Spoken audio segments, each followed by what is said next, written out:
اعوذ باللہ من الشیطان الرجیم بسم اللہ الرحمن الرحیم ان الانسان خلق ہلوعا، بے شک انسان پیدا کیا گیا ہے بہت لالچی۔ ان آیات کے اندر انسان کی فطرت کو بیان کیا گیا ہے، اس کی فطری کمزوریوں کو بیان کیا گیا ہے، اور یہ بیان اس لیے کیا گیا ہے کہ پھر یہ بھی بتایا جائے کہ اس کی اصلاح کس طرح ہو سکتی۔ اللہ تبارک و تعالیٰ نے انبیاء علیہم السلام کو اور اپنا مقدس کلام جو ان پر نازل فرمایا ہے، انبیاء کو بھیجا ہے، اس کا مقصد صرف اور صرف یہ ہے کہ انسان کی تربیت ہو جائے، انسان کی صحیح تعلیم اور صحیح تربیت کا اہتمام کیا جائے، اس کی کمزوریوں کو دور کیا جائے۔ تو مفسر فرماتے ہیں کہ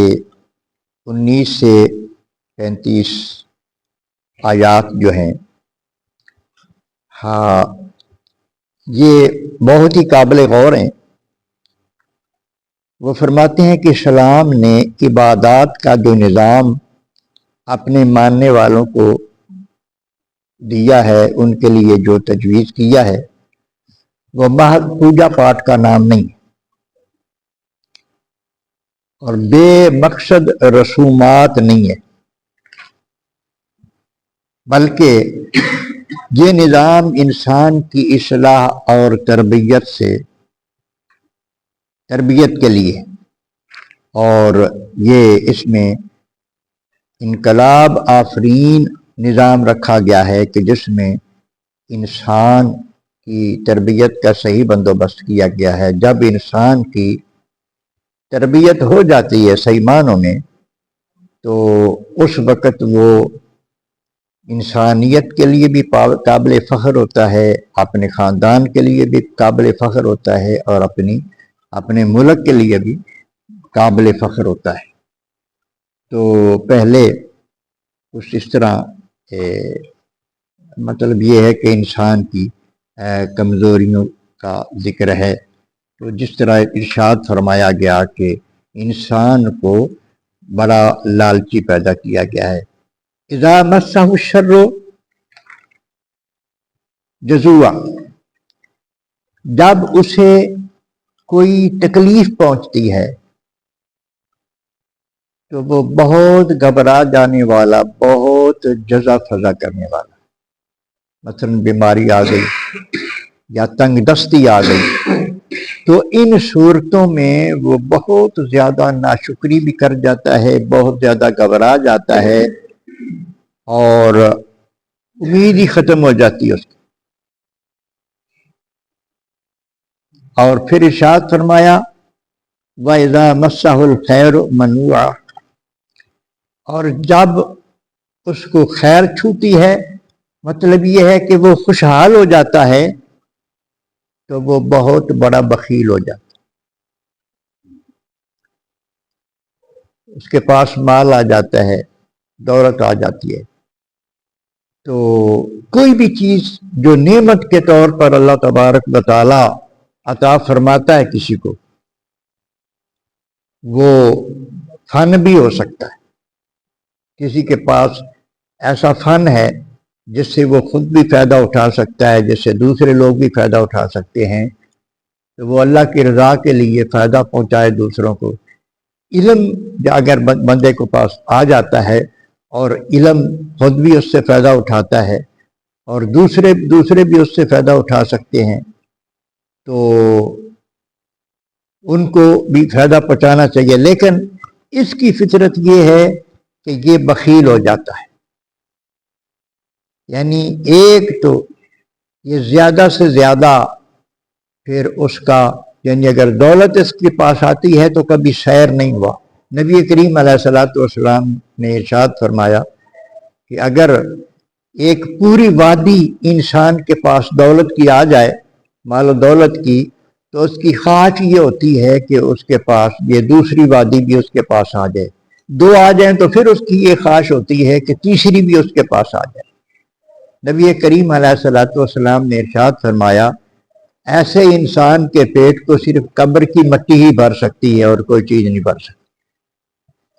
اللہ اکبر۔ تو وہ بہت بڑا بخیل ہو جاتا ہے، لیکن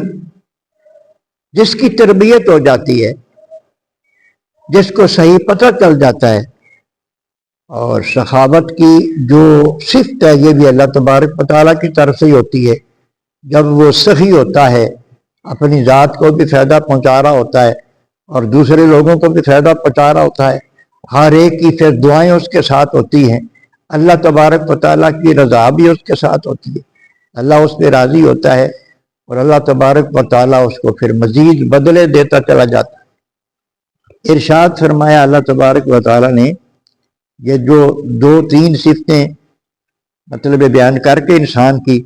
آگے پھر دوسری صفتیں بیان ہوئی ہیں۔ پہلے ارشاد فرمایا ہے کہ جب یہ جو انسان ہے یہ فطری طور پر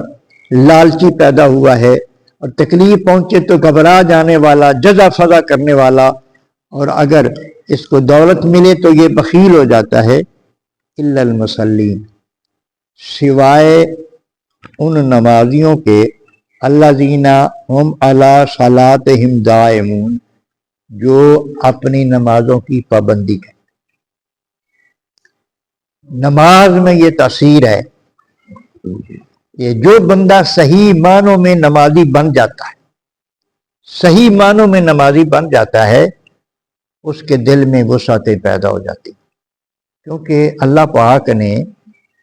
اس کو ایک نسخے کے طور پر بھی بیان کیا ہے، ان الصلاۃ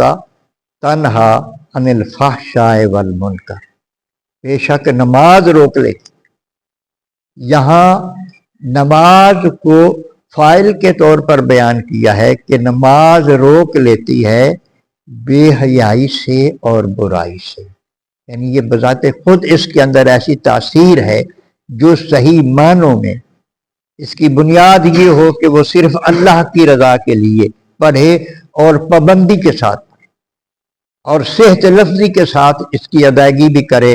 اور ارکان بھی صحیح ادا کرے، تو اللہ تبارک و تعالیٰ نے ارشاد فرمایا کہ وہ نمازوں کی پابندی کرنے والے جو ہیں وہ ان صفات سے پاک ہو جاتے ہیں۔ یہ بخل والی صفتیں، یہ جزا فضا والی صفتیں، وہ ان سے نکل جاتی ہیں اور وہ صابر بن جاتے ہیں، وہ سخی بن جاتی ہیں۔ والذین فی اموالہم حق معلوم للسائل والمحروم، اور وہ جن کے مالوں میں مقررہ حق ہے سائل کے لیے اور محروم کے لیے، وہ نمازی، ان نمازیوں کو وہ اللہ تبارک و تعالیٰ ان کو نماز کی برکت سے علم بھی عطا فرما دیتا ہے۔ اب ہم لوگ نماز پڑھنے کے لیے جمع ہوتے ہیں تو یہ قرآن مجید کا علم ہمارے پاس آ رہا ہے، یہ علم ہمیں مل رہا ہے کہ نبی کریم اللہ پاک ارشاد فرماتے ہیں کہ ان کے مال میں دوسرے لوگوں کا بھی اللہ پاک نے حق رکھا ہے۔ یہ اللہ تبارک و تعالیٰ کی تقسیم ہے کہ زکوٰۃ کا ایک نصاب اللہ پاک نے مقرر فرما دیا کہ بندے کے، جو بندہ اللہ تبارک و تعالیٰ مال عطا فرماتا ہے اس کے اندر دوسروں کا حق جو زکوٰۃ ہے یہ دوسروں کا حق ہے، یہ اس کو ادا کرنا ہی پڑے گا، نہیں ادا کرے گا تو یہ خائن ہوگا، یہ امانت میں خیانت کرنے والا قرار پائے گا۔ تو اللہ پاک نے ارشاد فرمایا کہ